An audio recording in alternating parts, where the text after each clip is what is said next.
Hey everybody, Kiara here.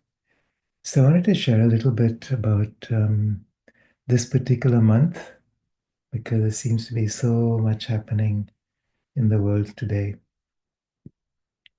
Astrologically speaking, this is probably one of the most intensive times in recent human history. And I want to share some of what's been going on from a cyclical perspective, and then maybe say a little bit more about the energetic events taking place today. I think everybody is aware that there's a shift going on. There's been going on for some time. It's not one single event, it's a series of events strung together, each one building on the past, each one moving forward into an evolutionary potential. So, overall, we've been going through a series of ages that in the Vedic tradition are known as the Yugas. March 21st of this year, coinciding with the spring equinox, was the transition from the Kali Yuga, which is an age of darkness, into a relative age of light, the Dwapara Yuga. So there's four yugas, and their relative distance from the galactic center is what creates these cycles, these ages, these movements between light and darkness. Um, so the closer we get to the galactic center, the galactic frequencies, which are higher dimensional, move through our consciousness, move through the Earth's consciousness, solar consciousness. They trigger various events, um, which I'll speak about, culminating in a collective shift of consciousness. So Kali Yuga has been an age of density, separation, duality, um, deep collective suffering. And we've been in this for at least the last 6,000 years. So all of written history, all of civilization that we are mostly aware of has taken place within this period of time. So to shift out of this and to move into a relative age of light, to move into an age where the density of matter is transforming into more of a liquid, more of a plastic uh, form of energy, which is more pliable, more malleable. Our consciousness can penetrate more deeply into physical form. Our ability to affect matter becomes um, more fluid. And to be affected by the universe, to connect with universal energies and soul energies becomes more potent. So this is part of the shift into Dwapara Yuga. And just before this and just after this, we've been going through some major eclipses. The lunar eclipse, March 14th, I think it was. And then the solar eclipse coming up March 30th. So, meanwhile, Neptune is moving into Aries also at the same time, March 30th, with the coinciding with the solar eclipse. And Pluto is moving into Aquarius. Did I say Aquarius for Neptune? It's Aries. Um, Pluto is moving from Capricorn into Aquarius. So Pluto, while it's been in Capricorn, has been shaking up a lot of the densification, a lot of the structures that have been mired in duality and state of separation and a state of fear and a state of fixation. As we move from Pluto into Aquarius, new forms become available. This last movement of Pluto through the last stages of Capricorn are the densest um, aspects of this age of Pluto and Capricorn. So which has been going on perhaps 20 years. So we've seen a lot of shakeup in political, economic fronts. And as that comes out now, it's like a very rapid and collective shift of consciousness becomes possible. Coinciding with this shift into Dwapara Yuga, coinciding with Neptune, moving into Aries, there's some changes and very rapid changes taking place. What this looks like, the more we resist, the more we have to deal with the last remnants, the last dregs of fear consciousness. As we go through this, surrender to the energy, surrender to this movement of life, it becomes easier. This is only the beginning. So from here, we have galactic waves coming in, we have solar micronova that could be due shortly afterwards, leading to a geomagnetic reversal or excursion. I've spoken about this before, the collapse and reversal of the Earth's magnetic field. And also at the same time, a shift in the north and south polar axis. I'm talking about the magnetic, not the geographical axis. And all of this is pointing to changes in our relationship with ourselves. So, who we are is a 5-body system, 5 koshas, each of them interpenetrating with each other through the Earth's magnetic field.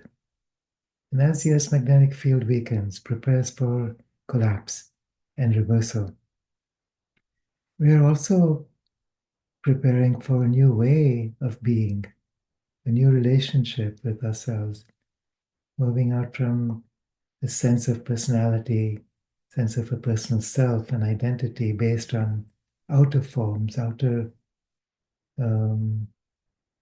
aspects of personality, the logical thinking, rational mind, the vital forces that feed our emotions that are based in subconscious conditioning. That's changing. That's moving into the possibility of being directly inspired, guided, and controlled by the soul. So, as Pluto moves into Aquarius, this is a collective event. Enlightenment is not simply something that's personal anymore, it's a collective event.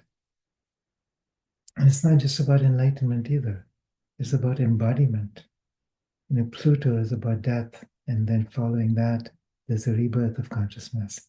There's biological changes, there's genetic changes.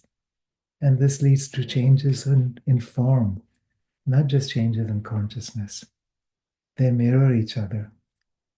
So, with the shift into Dwapara Yuga, with the advent of a next galactic superwave, which could possibly be entering solar consciousness in a very short time, within the next few years. We're already beginning to see the first stages of this. So, if we can follow this galactic wave across the Milky Way, we can see the path of its entry into various star systems. The star system just before ours has already been penetrated by this galactic wave, Barnard's star, and our solar system is next.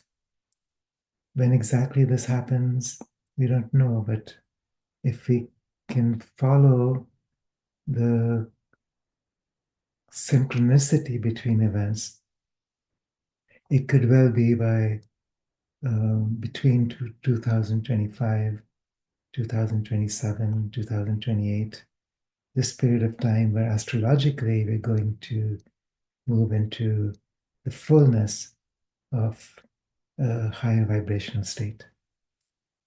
Following that, there could well be the solar micronova, following which there could be a galactic magnetic collapse and reversal. So, how does that affect human consciousness? We'll see. How does it affect political, economic, social systems? We'll see. Things will look different than they've ever been. We can say that it's going to be, in some ways, quite chaotic, quite um,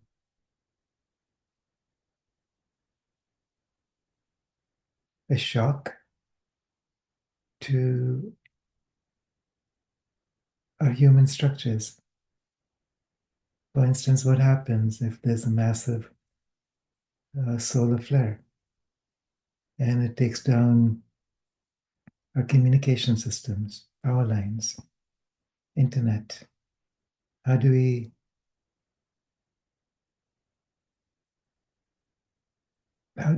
survive that? Um, what forms of transportation, what forms of exchange will come into place? Depends on how long this lasts and depends on our collective consciousness at that point, how we have used the energies of planetary change, of solar and galactic change to move forward, how we have used the possibility of shifting timelines from linear to multidimensional. So it's an interesting time, and I'm curious, like all of us, to see where we go with all this. Um, I'm just noticing that the background I chose for this is dolphins. And as I often do, I'll be taking a group of people to swim with dolphins in Egypt in October this year, perhaps for 2 weeks.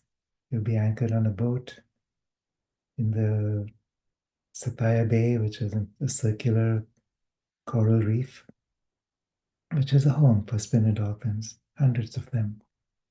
An opportunity to spend time with them in their own environment where they can come and go freely, interact as they choose to, and support us in our own evolutionary journey. So I see dolphins as representing the right brain of the planet, where humans are representing the left brain. And the two species, the two kingdoms, are now coming together to awaken the global brain.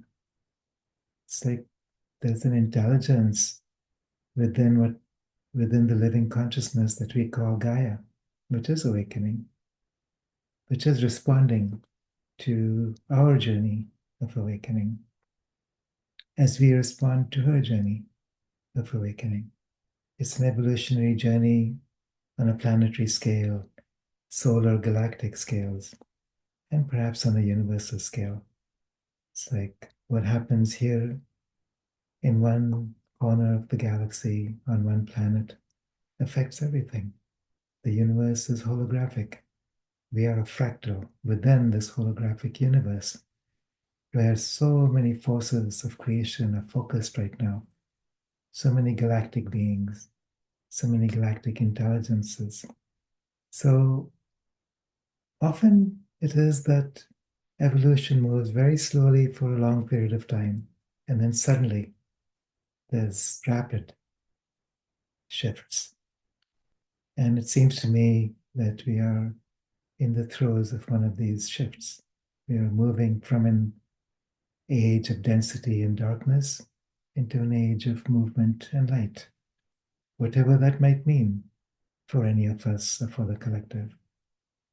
So, welcome to the evolution. Thank you for joining me in this time of change. And I'm curious to see what happens through the rest of this month and into April. We could be seeing a lot going on the geopolitical realm, in our own journeys of health, energy, and consciousness, and also collectively as a human consciousness that has prepared for this shift for a very long time.